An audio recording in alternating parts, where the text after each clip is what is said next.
What's going on, y'all? Welcome back to another episode of The Bullpen. Today, I'm actually introducing you guys to one of my good friends, a absolute legend in multiple spaces of entrepreneurship. And I can't wait to dive in because, you know, we've hung out a lot, we've traveled a lot, and I still haven't even really picked his brain about what the hell he does. So I'm about to find out just along with you guys. Let me just give you guys an idea of who you're about to learn from today.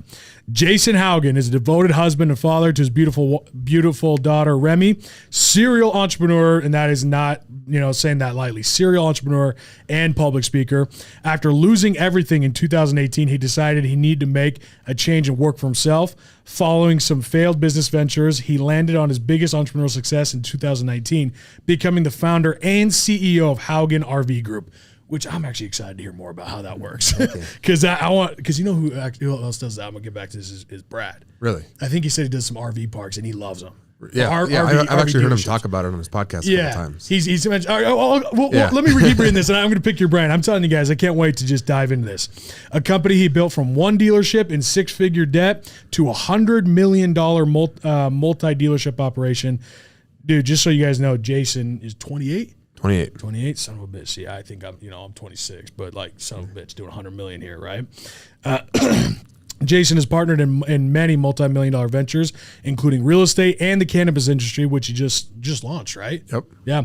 A brand called Revenant. Revenant is a partner with Hall of Fame NFL players, all working to relieve the effects of CTE and other sports-related industries with their products. Jason and his wife, Mikkel, created the Haugen Family Foundation, a charity giving back to single mothers, children, and veterans. See, I did not know that. That's dope. That's dope. Heck yeah. Now, a big thing about you is what we see here. Your podcast just launched, the Culture Camp, right? Yep, it launches July 20th. All right, hell yeah. July 20th. Oh, so it hasn't launched yet? It hasn't launched yet. Oh, shit. Okay, yeah, we've just been doing a lot of recording. Culture Camp is about to launch July 20th, and I know he's had some big guests on there already, and we'll see if we get an invitation. We'll see what happens. No, I'd love to have you on. All right, brother. There's a lot of stuff. I can't wait to pick your brain. I was just picking your brain right before this. Yep. It's funny because every time I have a guest on, we start talking. Right. And I'm like, shh, we got to stop because we want to have it for the cameras, Right.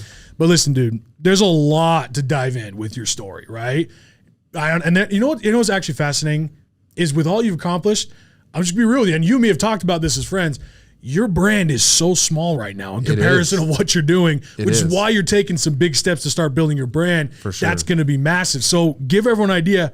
What's your story, bro? Like, how'd you get to this point? Man, I have kind of a crazy story. I grew up in a home and a family that, my mom and dad are very successful. Yeah. And my dad was a big entrepreneur. We owned about 35, 40 businesses growing up, different companies, large companies, 40 businesses. I mean, you're talking from mortgage companies, real estate offices, some banking, some large construction companies.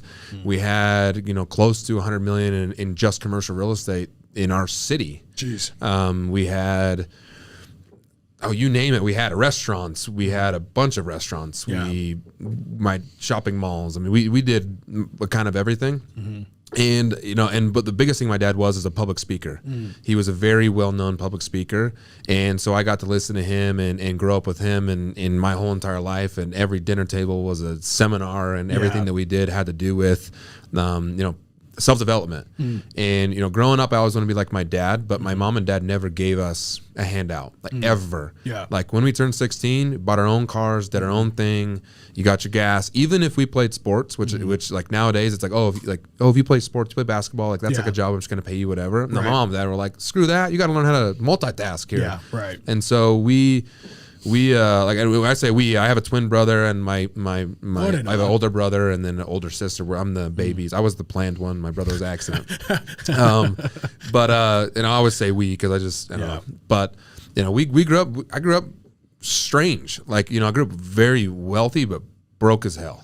Which is interesting. Like I whatever I had in my bank account was my bank account. And to put it in some perspective, people think this is crazy. Growing up, we never had like an allowance. You had to do chores and go work. We had a time clock that you scanned the time clock.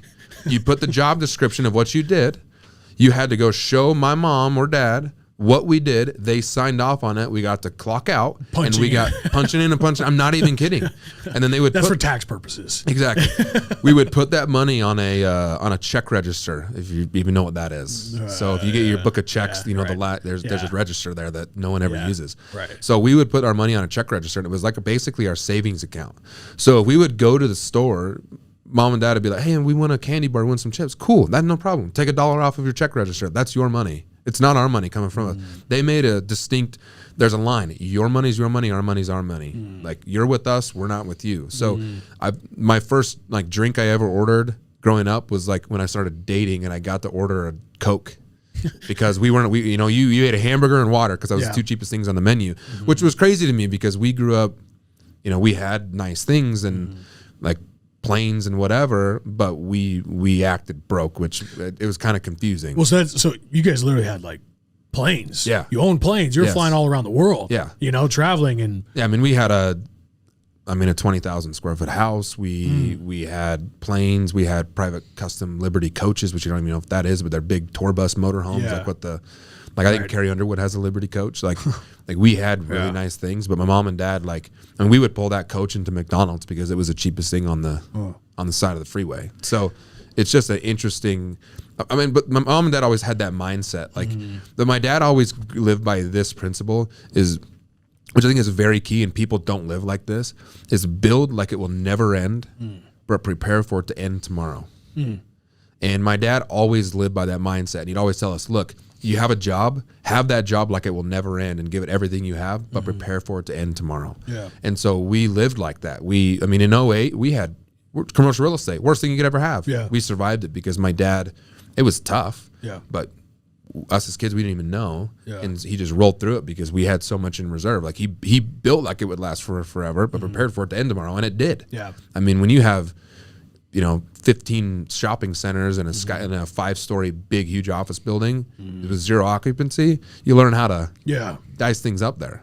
Yeah. So it was kind of crazy. So moving on, like when you get in high school, out of high school, I guess we had regular jobs. My mom and dad didn't give us anything. I didn't go to college. I went to one semester of the spring semester. I didn't even quite make it to fall. Yeah. Right. I went, I had a fun summer and was like, screw this. I want to keep having a fun summer. Then I'm like, maybe I should go to school. And when that entered, I joined a network marketing company and I was having success. It was 2013 and we were crushing it. And I got kind of you were what, like 18, 19 at this point? I was 19, I believe. And I enjoyed it. And my plan, honestly, was to go back to college because I'm a people person, and you know that. I just love where the people are at, and the people were at college. Yeah. So I loved going to just hang out with people, which sounds ridiculous. But we just got too busy. I got too busy. I was speaking at different conferences. I was growing teams. I was doing things, and I was making way more money. I'm in the 6 figures, multiple 6 figures, doing that. I didn't really want to go back to college because I didn't feel like they could teach me. I make more money than you, bro. Yeah. And I was in, network marketing, which the colleges don't look at very well and whatever. So I kept growing and kept growing and kept growing. And the company kind of was having some things and it got sold. Kind of, we didn't know. The network marketing company got was sold. The name of this company? It's called Avase. Okay. And it got sold to a company that combined 3 companies into one. Called there was M Network, Jamberry, which I don't remember Jamberry, like the nails, the little stick-on nails, and then us, and then to Benny U, which was called Benny U. That didn't really work out real well, and so I kind of got a little bit. My dad was, I consulting with my dad, and my dad's kind of retired. My dad's a lot older. My dad was 40 when he had us. So he's almost 70 right now, and so. He, was always coaching me prepare. And I'm like, hey, what am I going to do? My income's going to shut off. What's going to happen? And in 2018, it did shut off.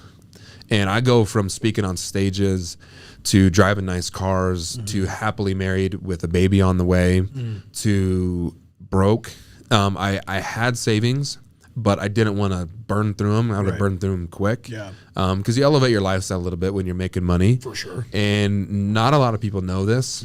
Is I had to make the hardest phone call of my entire life. I had to call my best friend who owned a cabinet company, construction company, and ask him if I could just come sweep floors. I needed money. and I needed it under the table. I just needed money. My goal was I could not lose my house. So my mindset and everything that I did every single day was I cannot lose my house. Yeah. I did the Gary Vee thing of the going to, yard sales and flipping stuff. Like I did everything I possibly could to not lose my house. And that company was still there, because what happened is my company got sold to another company and I kind of lost my structure and I lost everything. And I had to still keep that persona because the people were still there. So you have to still go speak like, yeah, you're going to, get freedom. But in the back of my mind, I'm like, dude, I'm working at a cabinet. I got slivers on my fingers. Yeah. And like, I was having a really hard time just being true to people.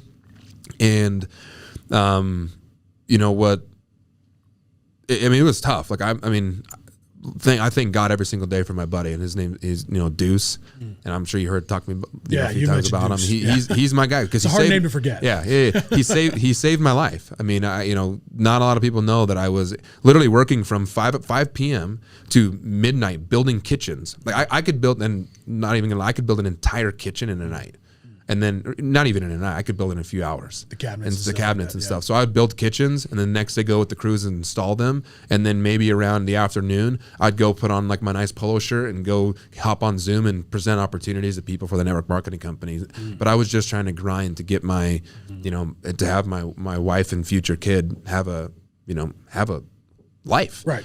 And fast forward to that, I there was a situation I almost died from a bodybuilding competition. I ended up in the hospital. That's right. Yeah. That's right. And, that put it into perspective. Well, so through this whole thing, you're doing construction, you're also building your business, and you're also doing bodybuilding. Yeah. And from what I know, from what you told me, I was like, what the fuck? Yeah. And so I almost died from that, and we don't have to really get into the details, but like it put life into perspective. Yeah. Hearing your flat line, I remember hearing the flat line and passing out. And I got defibrillated back, and everything was kosher and everything was good. And like and I'm still dealing with stuff, but it made me put life into perspective because I had a baby on the way. Right. And it was just nuts. So at that time I was going through crazy stuff, and there was an opportunity down in Salt Lake City to buy a dealership that was failing and badly. I mean, it was either we buy them or going out of business. Yeah. And I'm like, okay, perfect, because I knew the network marketing thing was probably going to disappear, and I kind of stopped falling. I fell out of love with it a little bit, right? And wanted to just go do something I could control. And so I started the dealerships while the construction, while the bodybuilding, and while the baby and all this stuff. Yeah. We bought the dealerships, and I bought the dealership in January of 2019. No, 2018. And so, things were good. We didn't know how bad that was, and we just freaking went in there, and I assembled a freaking dream team, and we got that thing out of debt. We didn't know how bad it was, and we cracked a $27,000 profit the first year. I was so happy because we pulled out of a $500,000 hole, which they had never done before. Right. And we had created things to be able to do that. All I wanted to do was break even. Yeah. If I can break even, I can do anything. And we broke even. We put a little money in our pocket. Yeah. But like that's kind of where this whole entire thing started. And I mean, the rest is kind of history. We just kept duplicating and rinsing and repeating our system. I was about to say, so how many dealerships do you have now? We have 8. And how many states? We're 8, and we're building a 9th. Yeah. I'm in 3 states. I got 3 in Oregon, 3 in, it'll be 4 in Utah, and then 2 in Missouri. Yeah, that's right. You just did something out in Missouri. Yeah. Okay, let me ask you a question. I want to kind of go back to how you're raised and all that. Do you feel like that's been a disadvantage towards you? Here's what I mean by that, right? You have successful parents, right? In a way, someone actually talking about, you mentioned Gary Vee. Gary Vee has actually come out and said, like, when you grow up in an environment like that, it can be a disadvantage, right? Other people see it as an advantage. I'm curious to hear your thoughts. Do you feel like that's been a disadvantage towards you? I 100% think it was an advantage. Okay. And here's why. Is my mom and dad didn't give us money. They gave us knowledge. Yeah. So like on the ride down here, I was talking to Murphy, is my mom and dad gave us advice. They didn't throw money at the problems of anything. And I think usually parents are very wealthy, throw money at their kids to just make them shut up. It's a quick way to solve fix problems. The problem, right? That's right? My mom and dad gave us advice. They didn't give me like money and say, here you go, like, oh, your car broke down, you know, whatever. My dad worked on cars a lot. Okay, here's the part. We're gonna go down to AutoZone and we're gonna come and fix it, and you are going to fix the car. Yeah. Like he showed us how to do that, and so I'm very grateful for how I grew up, because I don't think that I'd be here, because like imagine all like I've been to probably thousands and thousands of business conferences. I would not have got that without my mom and dad, them doing what they did. Right. And so I'm absorbing the knowledge, and I don't look at my mom and dad as like a crutch. I look at them as I just need advice. Like my dad holds a board position in the company because I wanted his advice. Even he's owned everything. Yeah. I mean, especially like in Northern Utah, you go, oh, he owned that, he owned that, he built that building, he did this, he did that. Like neighborhoods of 200, 300, 400 houses. He built them, and I would be stupid not to use that as an advantage, like advice, right? Right. But I definitely agree with you that it's most of the time a disadvantage, because there's especially in like second generation businesses, you have the mom and dad or the dad or whoever built the business, then you have the kids take over. They don't really understand what the mom and dad went through to build the business. They destroy it, and that never happens. And so. Like with ours, my parents weren't in the RV business, so it was something I got to do on my own. And got to do that. So I mean, it's been great. But I agree with you. But for me, it's been an advantage. Yeah. Well, I mean, you can see pretty clearly how quickly that could turn into something that would be actually something that would, you know, destroy your growth. Oh yeah. You know, just like never having to actually go through any pain, never actually having to solve any problems, how quickly that would ruin you. Right. You know, and like, you know, no one's never ruined. You can always, you know, come out of it. Right. But that, you know, you can see pretty quick how that could have, had that been your parents' mentality. Dude, they were tough on us. Like most people don't understand, and they can't understand of how tough my mom and dad. Now, if they hear this, they're going to say, no, we weren't that tough. Yes, you were. You're a hard ass. Right. And like, but I appreciate that. Yeah. We had the worst cars growing up out of anybody in our school, and everybody made fun of us. I don't care. Right. I earned every single dollar that went into that car was mine. And like my dad would take care of it. He sometimes wash it. I mean, he's at home, whatever. Like my mom and dad weren't bad people. They were great people. I appreciate them so much. But like, you know, their money's their money, our money's our money. Yeah. And they didn't fix our problems with money. Like when I got divorced, they didn't throw money at me. I didn't even really tell them what was going on. Oh, really? Because I wanted to do it on my own. Yeah. I don't need, like, I'll call you when I need you. I need you when I need you. I say all the time. Yeah. And if I don't need you, I don't need you. Right. I don't need to just talk the talk. Yeah. You know? Right. Well, so why RVs? I mean, let's be honest here, because you go from, you know, being in kind of more direct sales, right? You know, in a business that's, you know, like really it's direct sales, but it's more about culture and leadership. When it comes to network marketing, we were just talking about this. I love network marketing because it is solely based on your mentality. And it's amazing. It's it amazing really is. It's awesome, you know? But then that's a pretty drastic switch from that kind of business to then suddenly RVs. 100%. Right. So what was the idea? Why buy an RV? Because you could have bought any other business. Why RVs? It was a great opportunity. Okay. And I grew up in them. I mean, we had a tour bus and we had motorhomes, and we went from a tour bus to a freaking tent trailer. I don't even know why my mom and dad did that. Yeah. And then we were like, oh, that's way too small. So we got another trailer, and then we got a toy hauler. And I grew up in it. I loved it. Yeah. And we always hated how the dealerships treated us in service.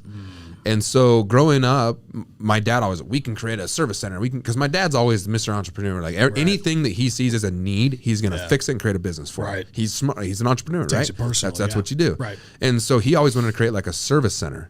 And well, okay. So then through buying trailers from a couple salespeople, those salespeople went and started a dealership that we bought, Legacy RV in Salt Lake City, and it was going out of business. So my dad already knew them. They called my dad, knew he was an entrepreneur, and was like, hey, you want to buy us? Yeah. Sure. So we went and did that. Right.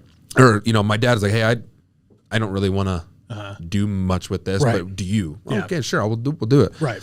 And so I love RVs, and I love selling people fun, and it's a fun thing, and you get to see people go on vacations and their kids. Like I love. It's not like a car when they just come and they're pissed because they just got in a car accident or something. They have to come buy a car. Or, Right. You know, the car just broke down and they're mad about it. Yeah. We're selling fun, and I really, really like that. And just, it's a very good business, and you make a lot more than the car business. You know, it's fascinating. RVs becoming more and more popular than ever. Right. Right. I mean, like smaller homes becoming popular and RVs and all this stuff. A lot of people getting into actually RV parks, you know, investing into these, like, you know, basically like trying to create these neighborhoods with RVs. Right. And I'm like, I still don't understand that whole thing. Like, I'm sure I understand like it's fun, but people actually said like, that's how they want to live. Right. You know, like not just for fun, what we're saying, but like RV parks are becoming like full time. Yeah. And I'm trying to wrap my head around that. I'm sure like RVs are awesome, but I feel like I get sick of it.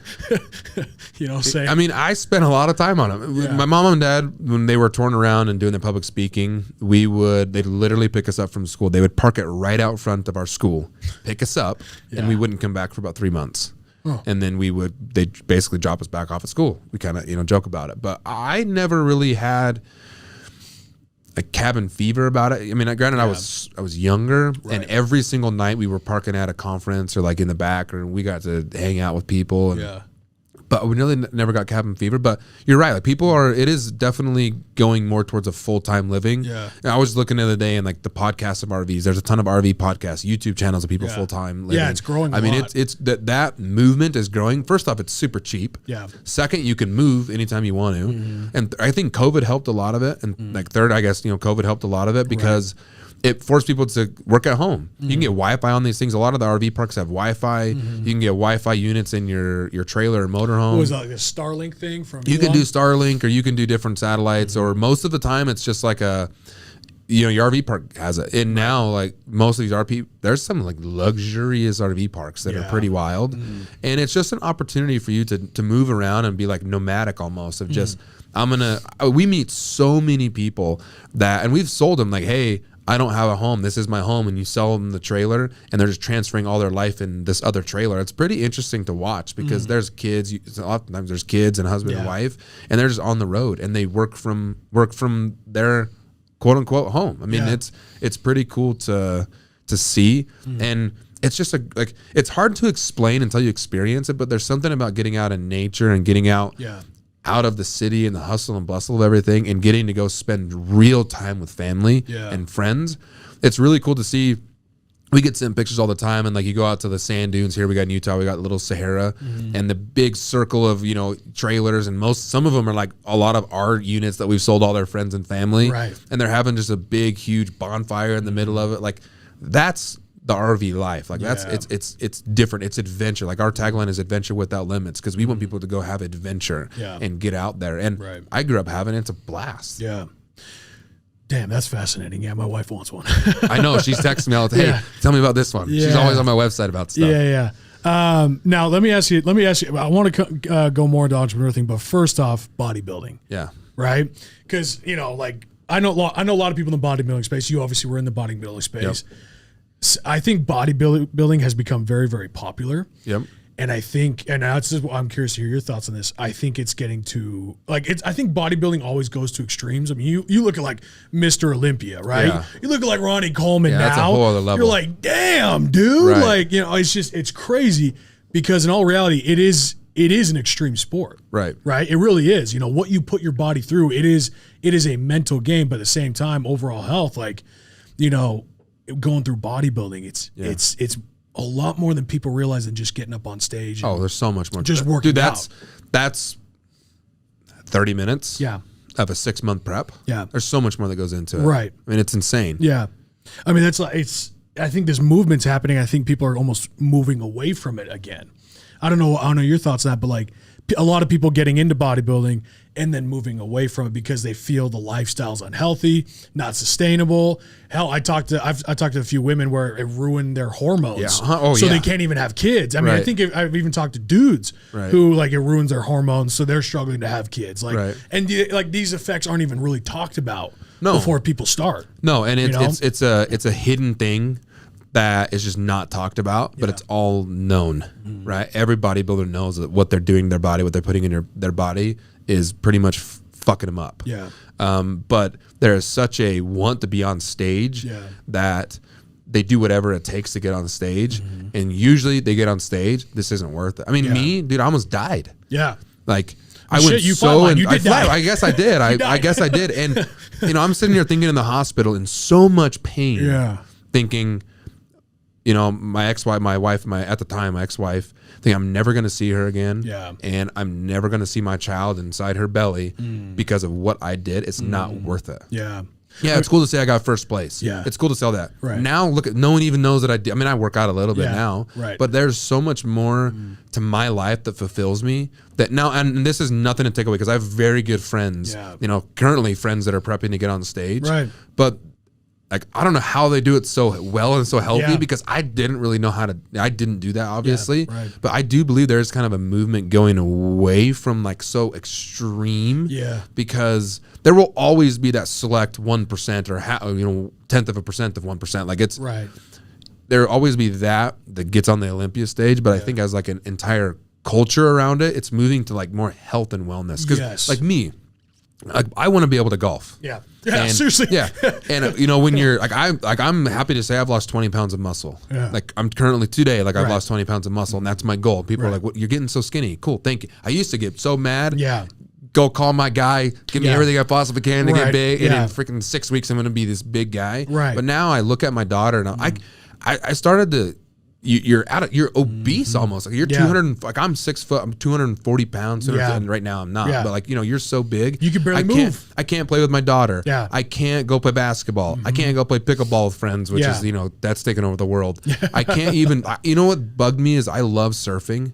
And I haven't surfed in many years. And I tried to go surfing when I was in Jamaica or Barbados, and I couldn't even wasn't flexible enough to stand up on the board. I tried, and like I think I tore my pec. And it still hurts. And this is months ago. And I'm like, what am I doing? Like, why am I beating myself for the committee called they and trying to put on like the persona of being like judged by people I don't know? And by the way, the judging in these competitions, I talk to people, so subjective. It's subjective and political, man. Because like, I know people crazy. that are like, they love blondes.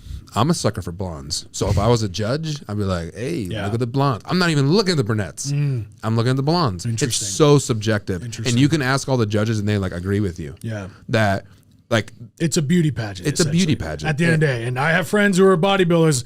Listen, I know you guys are bad at it. Chill. Yeah, but it is a beauty pageant. But at the end of the day, our friends are kind of hot. I'm not gonna lie. Like, you know, we got some man dimes out there. We got some hot. You know, some Trevor. Trevor is a dude. He posts. Beast, dude, Trevor is. I can't wait till he takes his shirt off. He posted on Instagram all the time. So follow him out there if you want to see some shirtless pics. But you know that like, but he does it like I don't know how he does it. And I'd be fascinated to like maybe interview him. Like, dude, what is like? How do you do this? Because he's that like anomaly, right?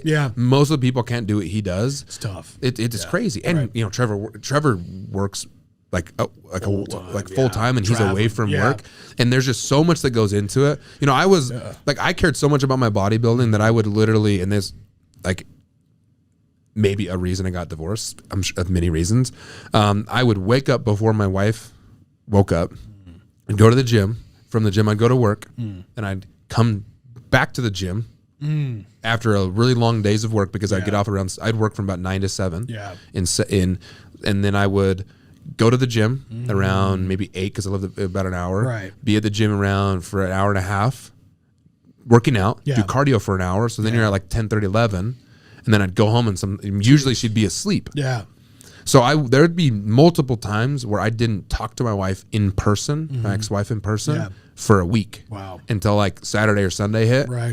That's miserable. Like I just did it so miserably. I didn't do the wrong. And I'm a super extreme. I'm like my dad. I'm very, very extreme. But yeah, like I think that now I'm like my personal. I just want to be healthy, play with my daughter. Like I want to be flexible. I want to jump on the trampoline and not like feel like I'm going to break something. So I've been stretching and doing yoga and just working out to just be fit. And I just want to golf. Like I love golfing now. You want to be able to hit the fucking ball. I know. Like you're just sitting here swinging. Like like what am I doing? And I used to be really good at golf in high school. I won a state championship. Oh wow. And then I got so big, I lost it. And I found out quickly like I just want to be like I like more social aspect of it. Bodybuilding's kind of more of a you're just by yourself. You have maybe a couple coaches, but you're just by yourself. And I love just going hanging out with friends. And it's more of like in the business world, it's been so hard to keep that lifestyle. And like I'm traveling so much, which is I just kind of contradict myself because we just said Trevor travels a lot and he does what, but but that's just not my goal anymore. And so it's not. I don't wake up loving it. I used to wake up at 4 o'clock in the morning every single day, just living for cardio. I just loved it. And now I look at my treadmill and I'm like, I bought a Nordic track. I go for hikes. The other day I was on Mount Kilimanjaro, walking around. Sure, yeah. Through my Nordic track. I'm like, oh, hey, I'm a Mount. Like, I talk on the phone. Like, what do you do? I'm like, I'm hiking Mount Kilimanjaro. Like, what? I'm like, no, I'm on my Nordic track, and they're like laughing at me. But that's funny. That's my goal now. Well, so it's funny because like I never got into bodybuilding, but I got like obviously lifting heavy, especially after football, right? Right. And it's funny because I used to train in football. I would just work out, lift weights, and go run. Right. I'd go run. I do like different training things. And then I had a trainer tell me one day, stop running. He's like, do sprints, but don't run. He goes, because running, you lose your fast twitch muscle fibers, you lose muscle. And I was like, oh shit, I don't want to lose muscle. know? And so I stopped running. And I like, then I'd walk uphill or I'd do the stair step or whatever, and I just never ran. Right. And then I tried to go running not too long ago. Right. And I was embarrassed, dude. I was fucking embarrassed, man. Right. I was like, holy shit, I can barely run. Right, and like your feet are all like, I'm like, my feet didn't feel like this when I'm like all heavy and pounding the ground. And I'm like, what am I doing? Your shins, you're like, what the fuck? Yeah, everything's burning. Yeah, you're like, I'm just sitting here feeling embarrassed. I'm like, hold on. Number one, from a perspective, just wanting to be healthy and be able to like just hang out with my, like play with my kids or whatever. That's one thing. I don't even have kids yet. Two, in a situation where I got to be fucking prepared. If say I have to chase after somebody because they did something like say someone kidnapped my kid, right? Or say we're talking about like extreme situation where you got to be prepared in regards to like survival preparation, right? That sits on my mind very heavily. If I can't even fucking run a mile, without even stopping or walking, what the fuck? And so also that really hit me hard. I'm like, I need to be healthy, right? Not like huge. I want to be healthy. Yes, I want to be strong. Yes, I want to exercise. But I just want health. That's all I want. 100%. I want to be able to walk upstairs and lift stuff upstairs or whatever and not have to go. Yeah. Like, there's something. I'm like, can't catch my breath. I'm like, what am I like? What's going on? And I'm like, it's crazy because you think about like back to football when you're in high school. Right. And I'm looking at these college games and I'm like, how even today in the NBA, and you have these older guys in their early 40s, like old guys in their 40s, running. I'm like, how do you do that? Because there'd be no way. Like, people ask me, oh, hey, we should go play pickleball. I'm like, absolutely not, because I would die. Or my buddy the other day, hey, come play pickup game with us for basketball. I don't even know if I can make it two down and backs. Right. Like, I'm slowly getting back into my like, I've been getting more athletic and hiking and like doing stuff and like walking. I walk my dog all the time, and I'm not quite to the running part yet because I don't want to. And I have like from bodybuilding, your joints and your ligaments and everything gets so weak. Yeah, I'm so scared to tear something. Yeah, and I seriously do feel like I have a torn pec. Dude, I think I did that 2 years ago. Still bugs me. Oh, dude, this is driving me nuts. Yeah, and so I want to be very careful because I just want to be here forever. Like I just want to be healthy. Yeah, and so you want to live. I want to live. You don't want to die. I don't want to die. Like it's not worth it. And I used to people used to tell me 1 foot in the grave and you compete. And I'm like, okay, cool. I was 2 feet knee high in the grave, right? Like it shocked me. Yeah. And how much I thought that I loved it. Yeah. And it's hard because I see myself as that person on stage. Yeah. That is 30 minutes out of the year. Yeah. And plus, let's just be honest, there ain't no money in it. No. There's no money in it whatsoever. Even at the Olympia stage, Mr. Olympia wins $1 million. Yeah. You're the best in the world, and that's all you won was $1 million? Right. That's it? Right. Like, that's why most of them get their own supplement companies and start trying to, because they see that's the money afterward. The value is not really in the stage. Now, that's the tool that got them there. Right. So if that's the tool that's going to get you there, cool. Like, go and do that. Mm-hmm. And if you don't have a tool, I really advise you to get a tool to get there, but it's just so hard through bodybuilding. And I'm not talking crap on it because we have very good friends, you and I do, the same friends that are very into it. Yes. And but health for me and you know, what we're saying is way more important and way more on my mind, and just being quick and sharp and not being so depleted. I remember being in meetings so depleted and so dropping my water and my chinks suck in and everything going, like I'm just like, I can't be in this. So for the last 2 weeks before my competition, I sat at home laying on the couch. Yeah. I was so weak. I couldn't even drive to the competition. And that's a problem. Yeah. Well, but people don't talk about, in this thing, we know this, but we don't talk about it. It's like, dude, there's literally, your brain literally needs fats. Right. In order for it to function, in order for you to be able 100%. to think. Yeah. And so when you start sucking down and just like Right. losing all this, your brain literally starts losing function. Right. Your brain is losing fucking function. Dude, I remember like after I got out of the hospital, I forgot where I lived. Oh, jeez. I called my ex-wife crying that I couldn't find where the house was. I was parked in a parking lot. I didn't know where I was. Jeez. I mean, dude, I was messed up. Yeah. But I was so lean. Yeah. Like, but you look good. yeah, I looked really good, but I was under 2% body fat in a bod pod, and that was an actual bod pod. Right. But I was taking shit that I shouldn't have been taking. Oh, yeah. And that ended up being the demise of why I still have stage 5 kidney disease. I have liver disease. I have heart disease. I have high cholesterol. Like, everything is like I'm like a 90-year-old man right now. Yeah. But that's why my goal of just being healthy, it's not worth it. And it's been so hard to get over that, like mentally. Right. It's been so hard to get over that I don't have an 8-pack all the time. And I'm not super lean, and I'm not huge, and my shirts fit a little bit different. Yeah. But then when I get my daughter, the days that I have her, but I'm able to play with her, that reminds me that, hey, like, everything's okay. That's right. That's my goal. Yeah. And you still fucking look good, so. Yeah, I mean, I don't look. You're good, man. You're good. I mean, with the shirt on, I look great. It looks great. Yeah. Just get a little medium. Right. Yeah. That's right. That's what I do. So, okay. All right. Let's pivot back to this. Let me ask you this. What's the next step for you? Because you're launching your podcast. We've had a lot of conversations about you kind of taking your brand to the next level. Obviously, you had success as an entrepreneur, not only in network marketing, but also, you're doing $100 million in sales with your RV business. Like that's huge, right? Right. But what's the next step? What's the next goal for you? Man, the next goal, I want to keep growing the RV business. I'm setting that up to keep growing. I want more locations. I'm working on location 9. We're building it currently. A big, beautiful store up in Logan, Utah, or Wellsville, Utah. I got a couple more in the hopper, and I'm pivoting. I'm doing some things to be able to grow the stores. And I really want to, honestly, I want to grow my brand. And I want to go speak and help people because I used to speak for a living. I really think that I was good at it and decent at it. Yeah. And I really, really just want to help people and then crush it with my foundation. Yeah. Like that's like I really want to. I see the dealership as a tool, the dealerships and all these companies as a tool to help people. Right. And it sounds kind of cliche, but I was always the kid giving everybody money at school to buy candy bars. I just want to help. Like I've always had a heart for helping. I watch my mom and dad do it, and I really just want to go to the next level and helping. But I want to grow my brand. I want to, like, my dad always taught me be the richest person no one's ever heard of, which is great back then. And if you already have a huge thing, and I was when I met you, actually, we were at one of the $1,000 tip dinners. Yeah, that's right. Yeah, and I think it was Dan Fleischman came up to me and he was like, I've heard all these things and whatever.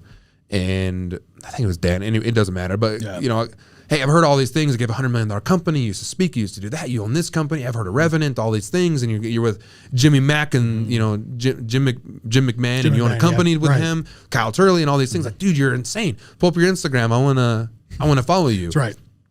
Pull up my Instagram and be like, what the hell is this? That's right. Like, it's just a couple pictures of you and your daughter. And I'm like, yeah man. Like, I'm like, I live in the shadows. And like that is great, but you have to put credibility on your company. Well, it's a changing world, but number one, the whole idea of making money and not being known.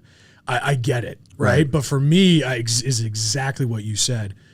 Do you have any idea how many lives you'll change when you do grow your brand? Right. Do you like the DMs that I get on a regular basis because of the content I'm putting out, because of speaking on stage? Right. That's what makes it worth it to me. Because the money's one thing, but the influence is another. Yeah. And there's a lot of bullshit in this legacy, world. Right? Exactly. And like most people out there haven't built, and like one thing like value that I have, and then I it's just a fact, I have taken a company from basically nothing to $100 million in sales. I've launched multiple companies. I've created a culture that is super strong. And I hit rock bottom when I was working in a cabinet shop, getting a divorce, all these things, and like how I've been able, like I could feel like I could write a book and speak about my divorce and how great of a relationship, and my ex-wife and her husband are like my best friends, and my current wife and them are best friends, and we're planning Disney vacations together and how we co-parent and do all these things. Like I have created, I think, like something really good, and I want to inspire people to do the same thing. Like, it's not just to be look at me, but it's what is possible. At 28 years old, to be the founder and CEO of a $100 million company per year, like that is not $100 million collectively. That is, last year I took the company from 13.5 million. The next year did 65 million. The next year did 103 million. Like, and I can show that on my financials. Right. And you know, being able to bring me. I mean, I started out. I'm 28 right now, so I was 25 and 24 when we started in this whole thing. Yeah. To be able to do that at 24 years old, right? Like most people are just like at that age are just getting shit talked to them and telling them you can't do anything and you're worth nothing and all of these things, when all they do is have a dream and they need a tool to be able to go have an avenue to do that, and to be able to help those people and inspire those people to go do something great and break their maybe family curse or family line or whatever that is, to be able to go do something to help their family or accomplish their dreams. And I'm not talking Rolls Royces and Lamborghinis and jets. I'm talking maybe those are pretty cool. We do have an airplane. I do have an airplane, and that's right. Cool. Yeah. But like, maybe it's just being able to consistently put good food on the table. Maybe it's just maybe it's going on that vacation they've never wanted to go on or been able to go on, to help them have something in an avenue or you know, someone like you to mentor them or someone like me to mentor them, to be like, no, it's possible. Like, look how young you are. Like, you have the best opportunity. And like, the thing I really respect about you is you have every reason in the world to just be an asshole and then just, but because you've made a really big name for yourself. You don't need to help the person just starting, but you do. And like, I respect that more than, like, honestly, what you've done, because I care more about who you are and who you help and how you operate as a person more than I give two shits about like all this crazy stuff you've done, because at the end of the day, like, that's not what you're going to take with you, and that's not what's going to last. That's going to be a fact in a book, but the legacy you leave is going to be the stuff that's in history books that people talk about and want to mimic, and books are written about and movies are made out of the legacy you leave. Like, I totally believe money doesn't define you, because there's so many people that I know with money, with a lot of money, that I couldn't even stand to be around. That's and true. Like, it's almost like a really bad, like, it's almost like a hatred, because I just feel like you're stealing so much from people because you have so much potential. Like, you've built $1 billion company, you've done all these things, but you're such an asshole. You can't even get out of your own way to be like, okay, I'm going to help and mentor these people. Like, there's a tool, like, there's a way, like, I believe, maybe because that's how I grew up, but there's a way to be wealthy and a way to be rich, and like a way to, like, you can drive a Lamborghini and be a really good person. And people respect you, and people want to be around you. Or you can drive the Lamborghini and be like, he's an asshole. Right. I don't want anything to do with him. Oh, he owns that company. I don't want anything to do with that company, because there are those people out there. And you know, your brand, like my thing is culture camp. Like, building your brand and your culture around your brand. That's what people follow. Like, if your culture is like, I'm gonna help you, it's gonna be badass. Like, the alpha is sick. It's a badass thing. Appreciate and it. it's like, I'm helping people. Like, that's your goal. Like, you're helping people make money. And like, yeah, like, you believe, I don't want to speak for you, but if you help enough people get what they want, you will get what you want. It's just a byproduct of helping people. Yes. And that's how I look at, like, my company, my RV dealerships, or anything else I do, is I just want to create a company to help people. And there are people that make very good livings with us. I mean, our payroll's over $1 million a month, which people will be like, oh, that's not that much money, or people are like, that's a lot of money. But I look at it like, I'm proud of that, because we're changing, it sounds weird, but like, we're changing some people's lively, like, you're paying some serious salaries. We're paying some serious salaries, and I am proud of that. Because I want to create a company that everybody wants to work for, the vendors want to work with, and customers want to buy from. And that's my vision. Like, that's what I want to do for people. And so I look at, like, what I'm able to do is I just want to help people. And like, we have an entire culture and self-development side to our RV company, which is unique. No one's really doing that. And so, you know, I don't know how I got off on this tangent, but I just really want to help people, and I respect like people that do that. And like, my vision and my goal is just leaving a lasting legacy that people can do whatever they put their mind to. And maybe I can be the guy to just say something to them that just prods them along a little bit and helps them walk alongside of them. Like, I do a lot of consulting for free, and just because I find more enjoyment of helping people than I do now. Can I do that forever? No.